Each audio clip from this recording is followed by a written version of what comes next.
Hello, welcome to my little travel vlog to London and Paris.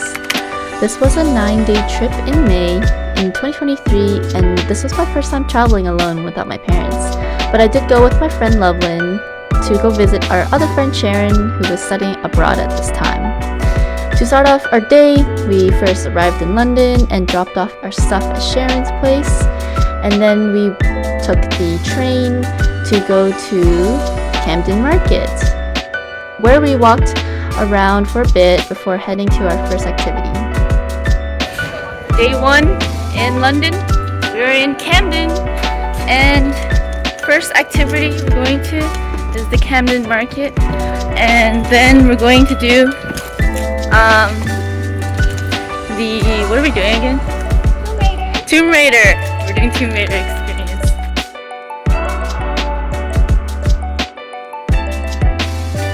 The Tomb Raider experience is an immersive escape room with live actors who lead you and guide you along the story and make sure you complete each room so that you can complete the entire story. 100% worth the price and totally would go back. After that, we had dinner in Camden Market where we tried Yorkshire burrito. I think it was around £9 or so, but it was just okay. And then we made our way to the coach station to take the Flixbus to Paris. It's so crazy how we managed to leave London the same day we arrived just to go to another country and spend an entire day there. To start off our second day, we arrived at Paris around 6 a.m. Since we got here so early, the stores and the restaurants were not open yet, so we got to see the empty streets of Paris. To kill time, we first visited the Tuileries Garden, and the scenery was so beautiful and so calming because it's just so early in the morning.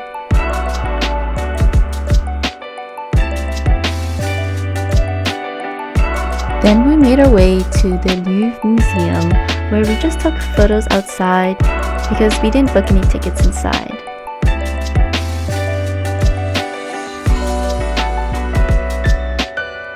As we made our way to our first booked activity, we stopped by multiple places such as Observatoire d'École, Notre Dame, and Medici Fountain at Luxembourg Gardens.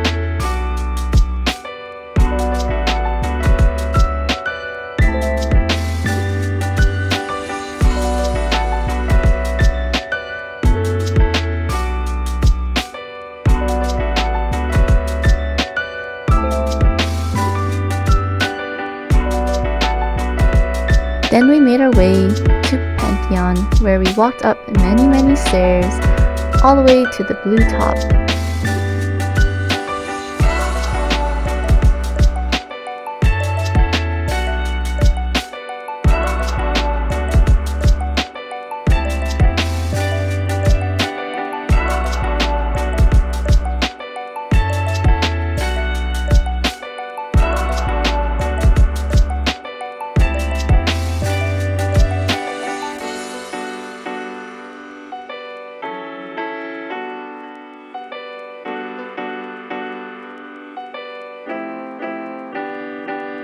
Once we made it to the top, it was well worth the hike because the views were amazing.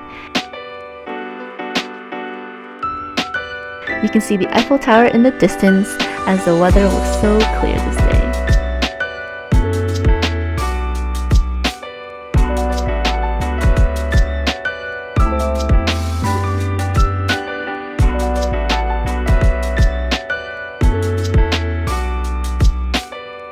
We then made it to our next stop at Palais Garnier, which is the Paris Opera House.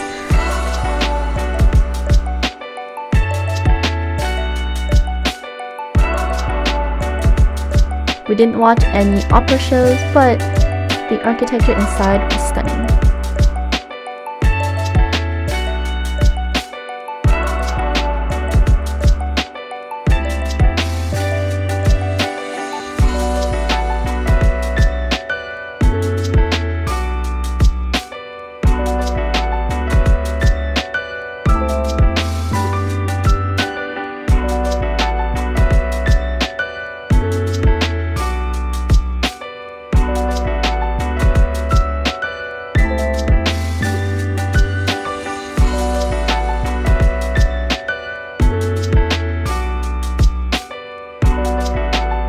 After that, we went to Galeries Lafayette Haussmann, which is a really, really big department store. Took a really long break as our legs were killing us. Then we went to the Arc de Triomphe for just a little photo, and then dipped because we were in a rush for dinner, and then headed to the Eiffel Tower, where we spent the rest of the night waiting for the sunset and lights for it to sparkle.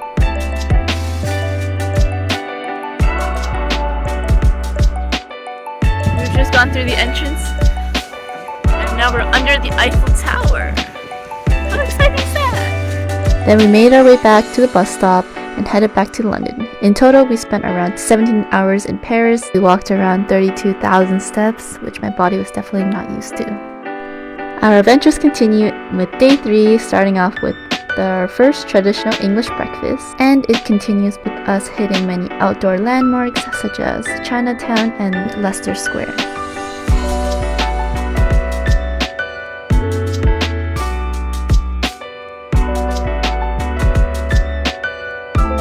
We visited the M&M store and the Lego store, and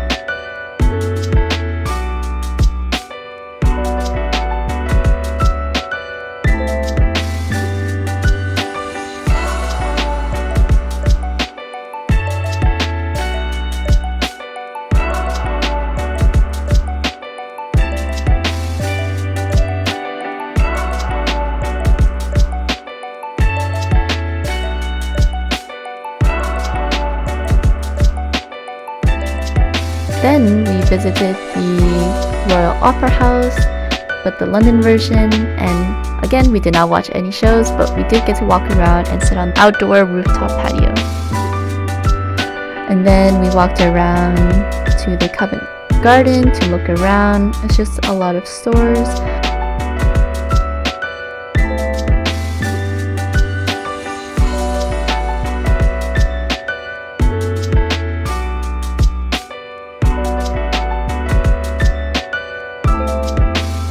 And then in the evening, after dinner, we went out to Ballybollerson.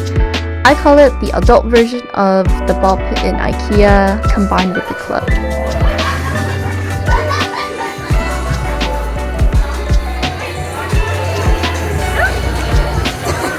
We had a lot of fun with the balls and the ball pit, and we also got some cocktails. They were so good that you couldn't even tell that there was alcohol in it, and I might have had a little bit too much.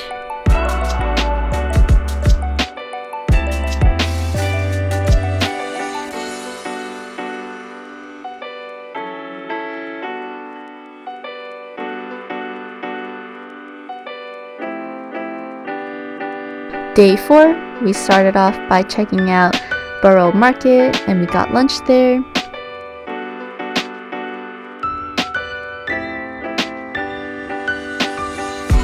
This is the market where the famous chocolate covered strawberries were. Obviously I did not buy any of them because they are overpriced, but we did try the black pig for lunch.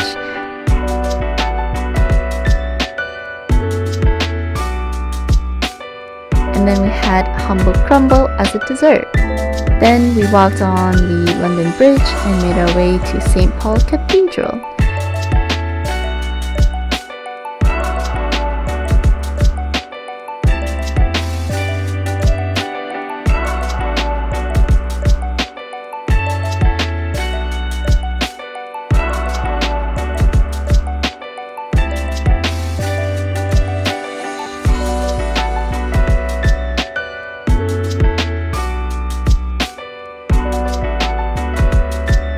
Another church that we decided to climb to the top of, and honestly it gives a really great 360 view of the city of London, where you can just see all the famous landmarks all around.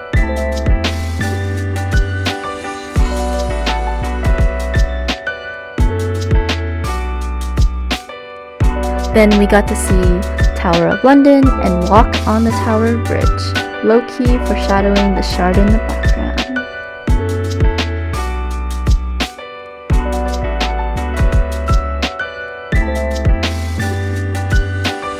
We had dinner at Flatiron, where we ate steak and got these little mini butcher knives where you can keep as a souvenir or trade it in for some tasty ice cream.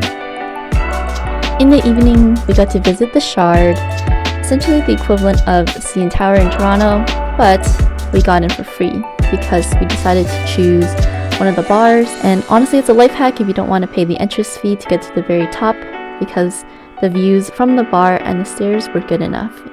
To start off day 5, we visited Kensington Palace and we saw some amazing historical fashion, from clothing to accessories, and the history of silverware.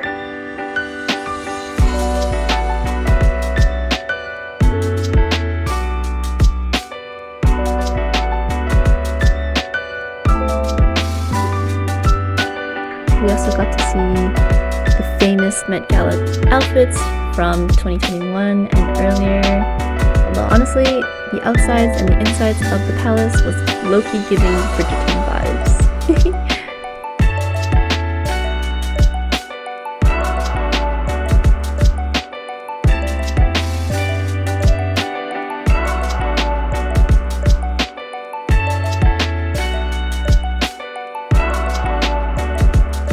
Next, we walked around Kyoto Gardens to kill some time, and we made our way to Notting Hill to visit the famous bookstore. And the buildings in this area were so beautiful. For dinner, we visited the Sherlock Holmes pub. The interior was very well designed and decorated to match the theme of Sherlock Holmes. For our evening activity, we booked a little cocktail experience at Avora. It was a very interactive role play and storytelling scene where we were scientists. So we got a total of 3 cocktails with a preference to substitute for mocktails. And our first cocktail we got to make ourselves. It was such a cool, immersive experience, and definitely will recommend for someone else who likes more hands-on activities.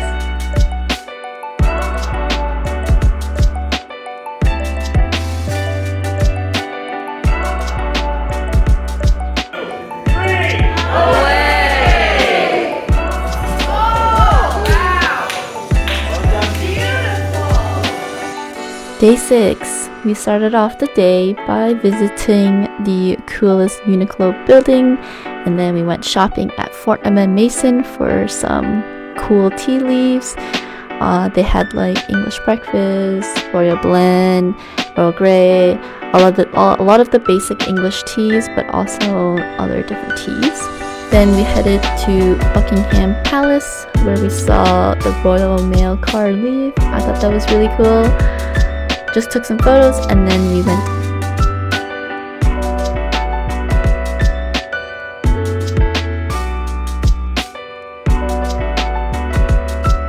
to visited the Westminster Abbey, but didn't go inside.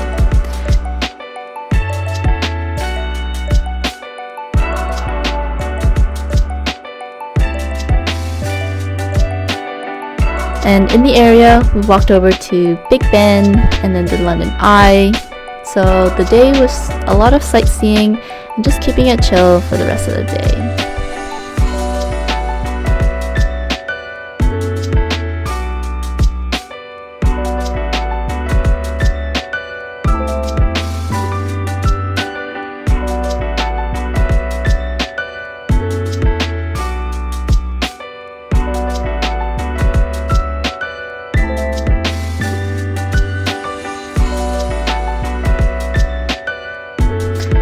Day 7, we visited the Victoria and Albert Museum. We saw a lot of different structures, art, jewelry, and technology throughout the decades. And what amazed me was that they had also introduced AI and how they portrayed the current and previous drag queens. It's just really cool to see that they are also adding in the future technologies.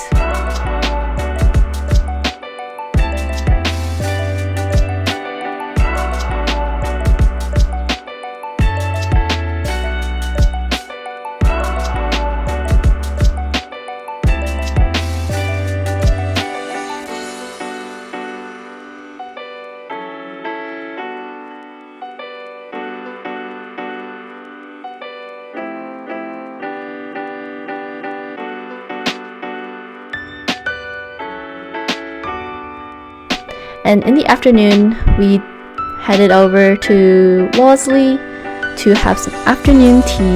Unfortunately, we didn't let the tea steep long enough, so we didn't get the full flavor, but the food was so good. So scrumptious.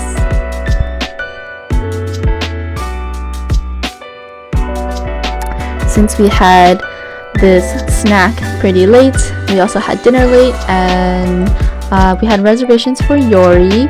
So to kill some time, we walked around Piccadilly Circus and sat in a bookstore nearby.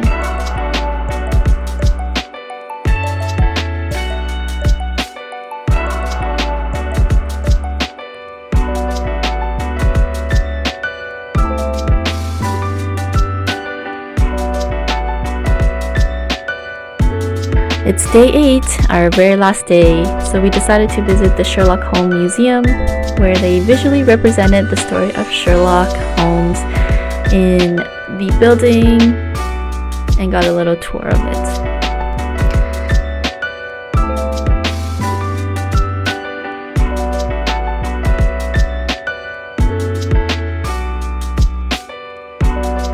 Then we headed to the British Museum, where we got to see a lot of ancient artifacts and archaeology. Spent quite a time there as well. Then we spent the rest of the day watching Harry Potter and the Cursed Child play, as they were hosted in London. It was a 5-hour play in total, and the production was amazing. And that's the end of our trip. I hope you enjoy.